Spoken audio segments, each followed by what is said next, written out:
Hello there folks, today we take a look at this gorgeous cover and especially at the game called Rise of Tribes.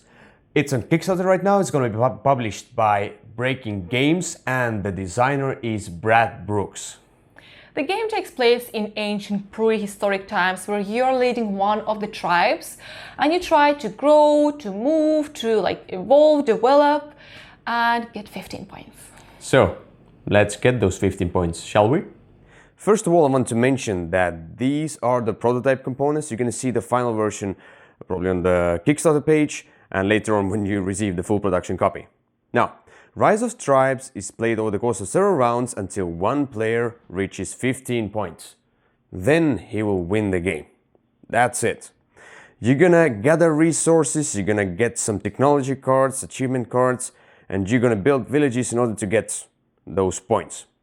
And the player's turn evolves around these two dice. And I'm gonna explain you how it works here. Now, first of all, you have this board right here where you have 4 different actions: grow, move, gather, and lead. On your turn, you roll your 2 dice. So, now as you can see, each die has a sun, a moon, and a blank. It's not as important right now. I'm going to talk about it a little bit later, but it's somewhat important. Now, how do you do the actions with those dice? So you assign a die to a particular action by placing it on the left side right here, thus bumping out the last die from here. For example, I did grow. Grow means that I can put extra guys out. So here the basic grow action is 3 members, but now that's the thing. If I have at least 2 suns in this row here of 3 dice, I can get out 4 people instead of 3. So there is a rise of my tribe. There is a really good, let's say, weather or whatever, and then I get a better growth, better year, you know.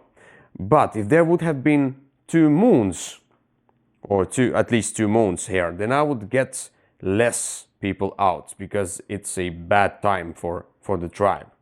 So, and that works for every other action right there. Right now I put this sun here, bumping out this blank die, and I can put 4 people out. I can either spread them out. If for example, I had already some people here, I could spread them out across the hexes where I am. For example, I have 2 here and maybe 1 and 1, or I can put everyone on the same hex. But you don't want your people to be over 5 right here, otherwise there will be sort of a conflict, and if it's only your people, you will just kill your people. Now, there is also a move. You can move 4 pawns, 1 hex each to adjacent hex. If you have 2 moon symbols here, for example, you put it right here, then you get to move only 2. Or if it's sunny, you get to move all 6. Not all 6, but a lot of them. So, and the gather is gathering resources. There are 3 types of hexes right there. You have the forest, you have lake, and you have the quarry or mountains, let's say. And you gather these resources, like stone, food, and forest. And you need those resources in order to build villages, which is most important, and in order to build some technology cards. Now, as you can see, each player has his own side. Like this is the basic side. This side will be for those who want to play with special powers. Basically the same. Without there's a leader picture here, the leader special ability. Now, as you can see, each player has a cost of a village. For example, this player has 3. His village costs 3 forest, 2 fish, 2 food, 1 stone. The other player has this tribal leader right here, and his costs 3 fish, 2 stone, and 1 forest. And you want to build those villages because this is the order of play. The first thing you're gonna get points for the villages, if you of course still have them on the board. And basically when you gather resources, on the last thing here, as you can see, build villages and reach goals. On the 5th phase, you can build those villages. You just take the token, you spend the resources, and you put your guy on top to see if it's yours or not. If later on there's also that conflict thing going on. For example, in this kind of situation, I somehow gathered my people here. Yeah, there are over five, like there's more than 5 people total in the hex, which means the conflict will occur. And then the thing is that you will start removing one of each player's color one by one. So these two kill each other, these two kill each other, and this one survives. Now the thing is that the village was the yellow player's village, which means it is destroyed and it doesn't generate any points anymore. So that's how the conflicts go, like that. So it's really easy. Now, there's one more action I didn't talk about. This is the lead, and this is the lead to the cards. You get the cards. So whatever number you draw, you're gonna get them all. Let's say the basic is 2. If you get moons here, then it's only 1 or 3 cards. Let's say I drew 2 cards. And there are such cards as, for example, technology and achievements. Achievements are usually, for example, majority in lakes, or you need to get all your 20 people out, all your 20 meeples out, or whatever, you need to control 3 different hexes and such, and you get the points as well. These are one-time points, but you get them right away. These are not like villages which can be destroyed. So you do this at the end of your turn, you will get those points. And there is also another one which is technology, and there are quite a few of them. You need to build the technology, horse for example, but tribe members may move 2 hexes. Usually tribe members move 1 hex each. You can move, for example, 4, 2, or 6. But here they can move each up to 2 hexes, which is really cool, and you get less points, but you get a special ability. And these are all the different ones. For example, bow. In the conflict, if you were the offensive player, it means that you're the active player who went to another player's hex. You're gonna kill one before the fight. What are they here? Oxen, gather from 1 additional hex and such. So these technologies are basically boosts to those basic actions that you have. And now you do all that stuff. You assign 1 die, you assign another die, you do those 2 actions, then you can build villages or reach goals or build technologies. And then there's another player's turn. He will take these 2 new dice, roll them, and put them somewhere and do his actions. And that's the whole game, and you want to reach the 15 points. There are also events. Events occur when you on your turn, when you roll either 2 sun or 2 moons, so basically 2 identical dice, then you're gonna take the event and put it here in the center. And there are different event cards. For example, this is the dugout canoe, and this is pay 3 wood to acquire. You can acquire these, and this will give you kind of a special ability. And some of them are like, let's say, but these events can be tweaked. This is only the prototype. Population drought, population limit 4. So each hex can now only have 4 tribe members, not 5 usually. So, and so on, and there are all the different events. Now, the last thing that we played with as well, as I told you, you can play with just basic game or with special powers. And these will be tweaked. I'm not gonna describe them, but these give you some extra boost to your basic actions as well. So, or maybe you can build with less resources. Build a village with less resources, or you can move more. Or if you have enough tribe members on the hex, you can gather more and such. So that will be all the different special abilities as well. But this will be in the Kickstarter, and there will be a let's say a retail version sort of. There will be the deluxe version with some wooden stuff, really cool stuff there. So this is how Rise of Tribes is played. This game is gorgeous. This cover, in my opinion, is the most beautiful ever. Yeah. Tiles are beautiful and player boards, so everything is such an eye candy. Yeah, and the game itself is extremely simple to teach and to learn. There's nothing really overwhelming. The Kickstarter version also will have some maybe special powers and such, but it's an addition that you can play without it as well, play it as just a gateway game there. So that's what I like about it. It's so easy to get into this game. Yes, and the base game is really polished and really streamlined. Mm-hmm. And what I really do like is that the turns are quick. Even though you have to roll dice and then decide what do you want to do, still we never had a problem with someone who was just thinking too long. Yeah. And over the game is quite short as well, which I think I like. I wouldn't want this game to drag. Yeah, also there's some iconography and it's also really clean. Yeah. So although it's still a prototype and they are polishing things probably, so Iconography is really intuitive. yeah, if we go into the mechanics themselves, there is that main mechanic, rolling dice and using them as actions. So you can like put the dice in the row, bumping the last die from there, and then you want to combine at least two suns in order to get the very good action. But sometimes you have a hard choice of doing the action with less action power because you had two moons there. I really like that aspect. It's like it makes me sometimes, for example, I roll a sun and a moon, and sometimes I really want to go with the gather action, but I know that if I put the dice there, then I'll do it like as a weak action. So maybe I'll skip the gather action for now and do something else. So there are some choices, but they're not difficult, let's say. Quite tactical indeed, due to that dice luck you roll, and then after that only you. But there's also decide. strategy in the game. Yes, yes, definitely. So you're building up for something as well. Still more tactic. Yeah.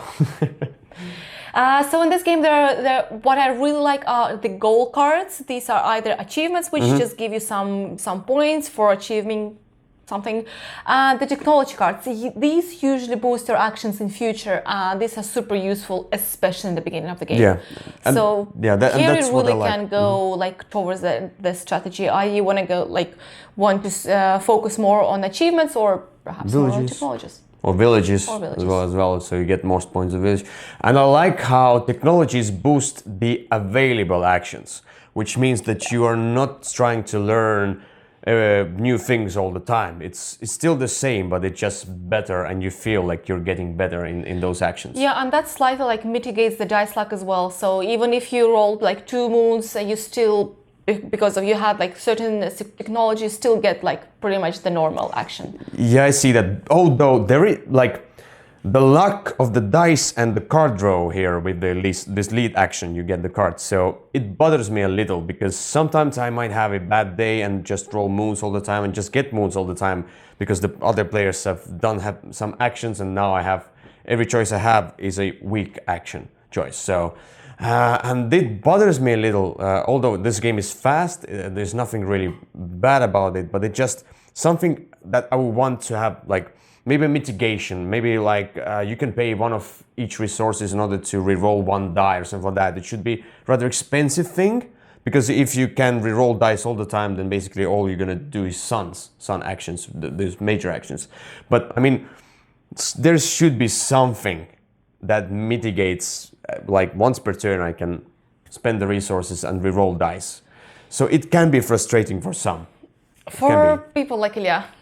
Actually, I really don't agree here, because in order to get to be in a situation where you only can make weak actions, pretty much everyone needs to roll all the moons. Because if everybody else just rolls regular, you usually have like, okay, these two probably will be weak ones, but these two will be like normal ones. So in most of the cases, you still have the choice. Plus, as I already told, the technology cards help quite a lot. Yeah, but that's where the card draw luck is also involved, where if you take the lead action, you draw, for example, 3 cards. All 3 cards are achievements. You didn't get technology cards right now. And at some point, if you get the technology cards, you need to build them at the end of your turn in order to use them from the next turn on, and maybe you don't even need that technology anymore. So there is that luck, extra luck with the draw as well. So it's nothing really bad. It maybe sounds really bad for me. I'm not completely against it, but I mean, like, I would love to see some kind of variant maybe, or mitigation. You can do the basic game and you can do a kind of a variant where it's more controlled luck right there. Just a little bit more. Yeah, that's... Probably if you give more control, take less luck, it will be more strategy. But this time, right now, it's more of a simple, more of a tactical. So I guess this is like slightly different levels, perhaps, for different gamers. But yeah. There is attack as well, and it is quite interesting as well. Quite an interesting, like... I mean, the conflict resolution, quite interesting, that's all I want to say. No, the conflict resolution is easy. You just take out a meeple each and that's basically it. Until you get one man but standing. and that's what I like about it. The thing about this one is that when you go into that battle, you basically know who will win, and there is no extra of that dice rolling. There is no extra of that card drawing and seeing. Even if like Alina has 1 meeple, I have 3 meeples, and I still have a chance to lose. No, here it's straightforward. It's streamlined as much as possible. Just take out the meeples and see who will have still some meeples left. And on the other hand, which I really like, is that when the conflict is resolved and there is the winner, then that winner is now weakened because his own meeples have suffered a lot and killed and such. So there's that, and then the other player can launch the counterattack right away. So I like that. I agree. I fully agree with that. It's really neatly done and not overly complicated. At least this game doesn't need that. Especially easy. Just, that's the conflict. Just take out the meeples, done. That's it. So this is an area control, area influence game, and obviously most of the games like that are better with more players. So it is much more cool when the board is busy, because otherwise if you just play with 2, probably going to be just everyone is going to be in their own corners. And there's that race to the 15 points, which means that at some point, I think 3 or 4 players, there will be like that kind of I'm playing against Alina right now, but maybe Andres will start moving forward and getting more and more points. All right, now we need to stop Andres. But then at some point we're all focusing on Andres, and the 4th player is already doing a good stuff. So I like this back and forth where you are trying to bash the one who is trying to get the more points, and then you don't notice the other one, which is cool. I like that. So you need to focus on different people. You need to strategize. You need to be faster. You need to be more efficient. And you need to have some luck, of course, as well. Yeah. And even if you don't want to like fully battle, you still being in each other's way is just so much more fun. But with 2 players, it's a bit boring for me. Yeah, because we ended up being just in completely separate corners. Yeah. So this game, in my opinion, is perfect gateway game. Because for me, good gateway game is not just easy, like simple and approachable, but it has to have those, let's say, complicated game mechanics taught in a simple way. So it needs to have the depth, or like it really needs to show that proper gamer's game, but in an easy way. Yeah, what I like about this one, why I call it gateway game, is it's completely streamlined. The mechanics are really simple. It's fast as well. It doesn't play with too many players, because usually if the game plays with too many players, there can be that too much of that maybe conflict or too much of a mess for new players. And it's not long.